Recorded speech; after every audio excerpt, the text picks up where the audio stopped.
Avery hesitated for a few minutes. She hadn't been back home in 12 years. Avery did miss the cold winters and all the fun holiday season activities of her small hometown.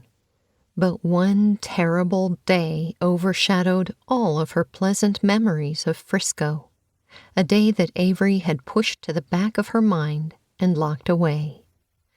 She saw the plea in her mother's eyes and knew that she couldn't say no. Avery knew she'd have to go back there one day and face her demons, and maybe facing them in the midst of Christmas cheer would make it less painful. "Okay, Mom." Avery saw the joy burst in her mother's eyes and a big smile spread across her face. "I can't make any promises because I don't know if my boss will let me change my leave this late." "I understand, honey," Judy said.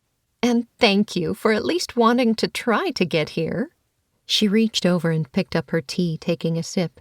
"Your father will be so relieved. His biggest panic wasn't the store. It was about how it was going to affect our plans of seeing you." They spoke for a few more minutes before her mother had to leave to go and take food to her father, who was still cleaning up at the store. Avery promised to speak to her boss in the morning about changing her holiday leave. When the call ended, Avery sat back against the plush cushions of her sofa and stared up at the ceiling. Her mind raced with thoughts of going back to Frisco, and flashes of her 18th birthday tormented her.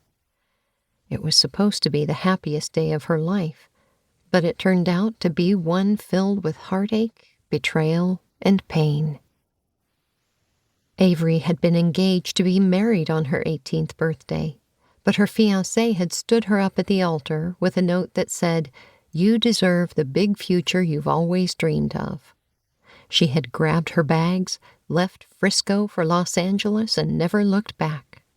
But now it seemed like a freak accident at her father's store was dragging her back home. "Maybe it's a sign that it's time to put the past behind me," Avery thought and sighed. It would be nice to have a cold winter again. She looked at the clock on the wall. It was getting late, and Avery needed to finish her presentation so she could land this account for her firm. Avery really wanted the promotion at work and had to make sure she went the extra mile since she was up against the CEO's nephew.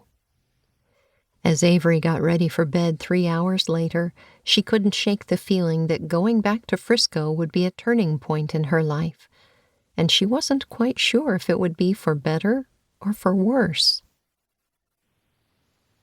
The next morning, Avery's presentation went well, and after some discussion with the customer, they signed with her firm, Grimes Mergers and Acquisitions. After the client left, Avery went straight to her boss, Harry Monk's office. Avery knocked on his office door and stepped in when he called for her. "Harry, could I have a word, please?" Avery stood at the door. "Avery, you must have picked up on my thoughts," Harry told her, leaning back in his plush office chair. "I was about to call you to my office." He gestured toward the chair in front of him. "Please, come in and take a seat." "Oh." Avery raised her brows as she walked over and took a seat in front of his desk. "Is everything okay?" "Yes," Harry assured. "It couldn't be better, especially after you landed the Holland Corporation account." He smiled. "Well done on that." "Thank you," Avery said, feeling elated. The firm had been trying to get the account for years. "Harry, I was wondering if I could change my annual leave." Avery explained the situation to him and said that she'd like to go home to help her father and spend the holidays in Colorado this year. Harry sat looking at her in disbelief, and Avery's heart sank, as she thought he wasn't going to let her change her vacation dates. "A Zamboni drove through the window of your father's store?" Harry said in amazement. "Good grief! That's not something you hear about every day."